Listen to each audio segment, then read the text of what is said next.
For this next foot exercise, the focus isn't so much on rotating the shins and shaping the foot or shaping the front of the foot, it's actually on the heels.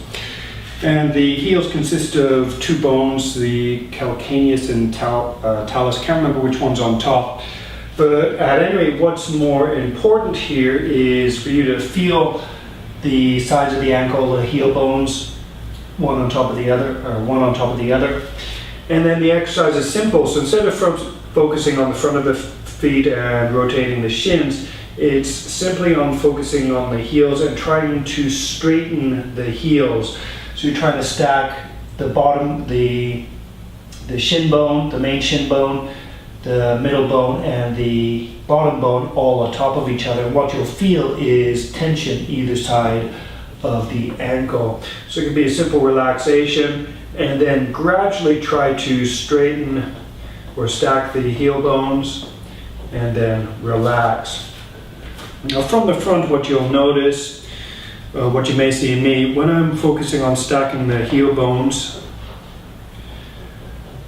the base of my big toe presses down automatically, and I could try.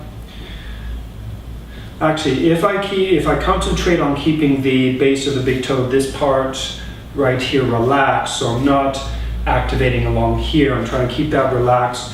And then if I focus on stacking the heel bones, what happens is the inside edge of my foot naturally lifts. So what you could do to combine that with the previous exercise, instead of focusing on the front of the feet and the ankles and rolling the shins out and then in, you could combine the two exercises and focus on the heel. So try to stack the heel bones. So again, keep the inner foot relaxed, stack the heel bones slowly and smoothly. You may notice my knees are bent here, and then relax. Try to stack the heel bones.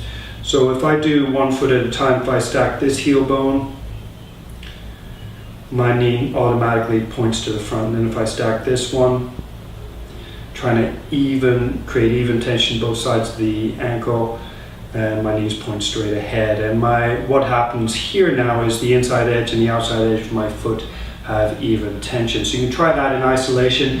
Then you can try deliberately pressing, so try shifting to one side. So stack your heel bones, then slowly shift to one side. And as you shift to one side, actively press the base of the big foot down.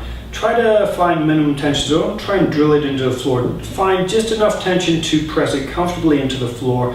Then as you lift the other foot, if you want to lift the other foot, then increase the tension as you need to, so that you keep the shape of the heel and the foot while lifting the other foot. Your whole upper body can be still while doing that.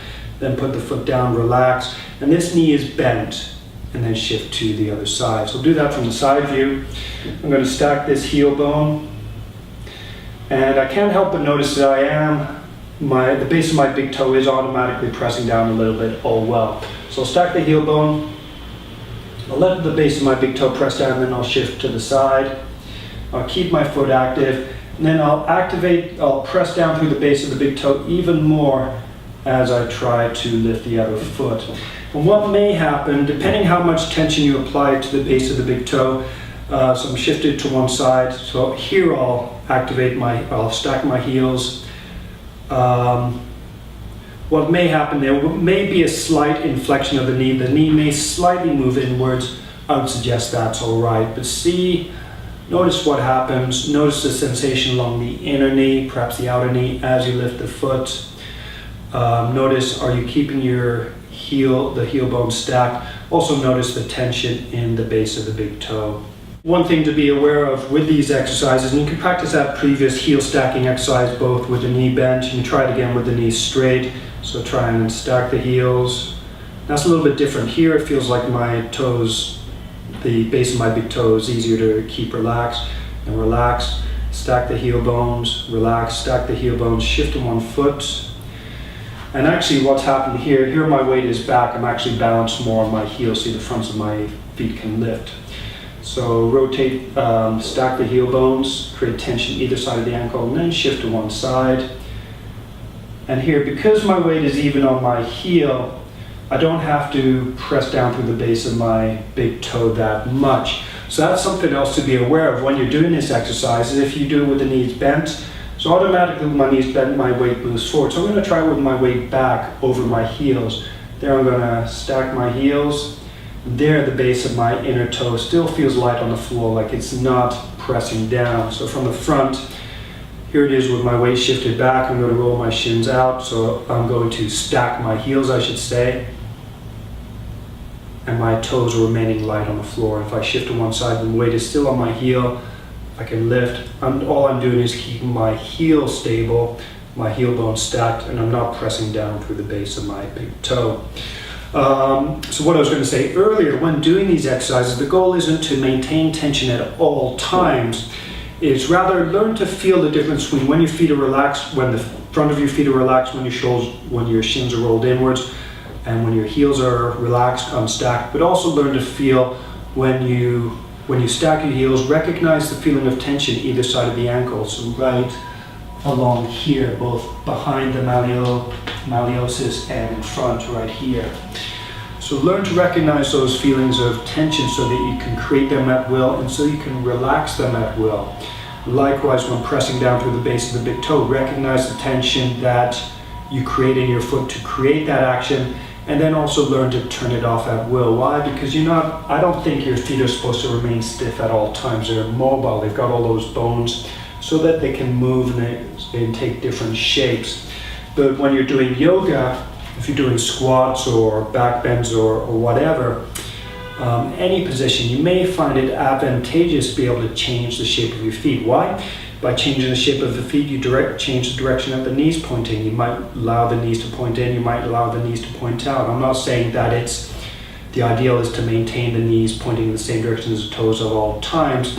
The more aware you are of your body, the more you can try different positions to see which position, depending on the overall pose that you're doing, which position feels best for your knees, for your hips, without creating any excessive tension or any feeling of tearing or ripping apart or whatever, any discomfort.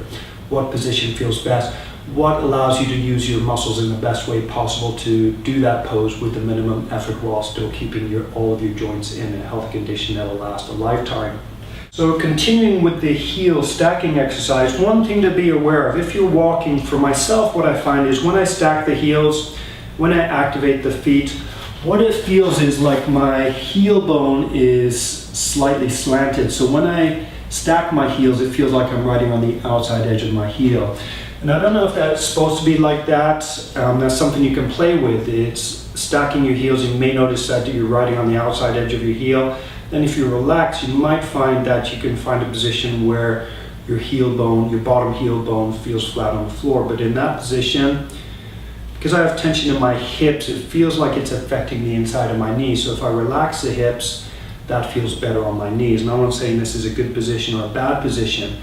The more you practice, so once you have a feeling for controlling your heel bones, being able to stack them, then perhaps relaxing to the point where you can feel your heel bone, the bottom of your heel bone flat on the floor, then you can notice the other joints, notice your knees and your hips.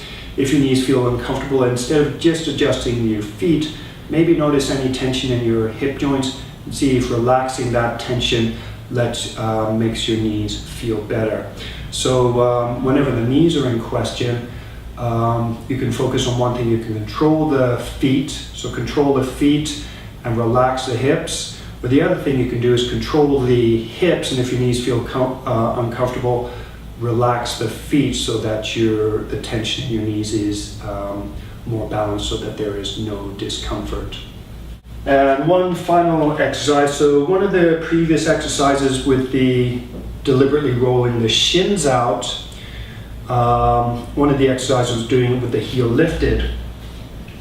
So for that exercise, the exercise was to shift to one foot, shift your weight forward so the toes and the front of the foot have equal pressure, and then lift the heel.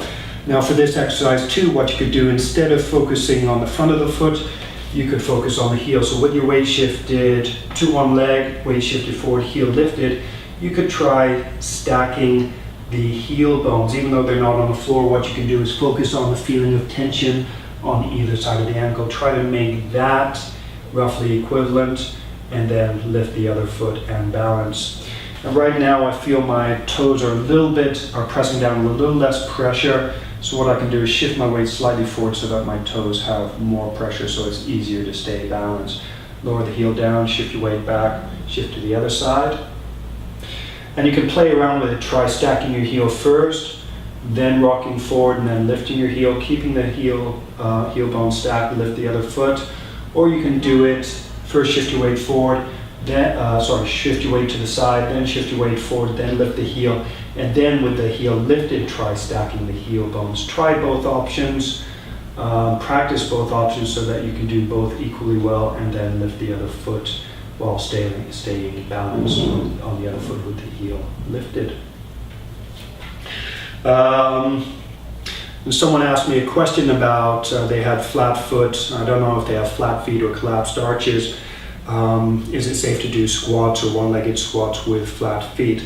What I'd suggest the first goal is learn first how to feel and control your feet, and then feel and control your knees and your hips. Make sure you can feel them, recognize any sense of discomfort, and correct for those feelings of discomfort.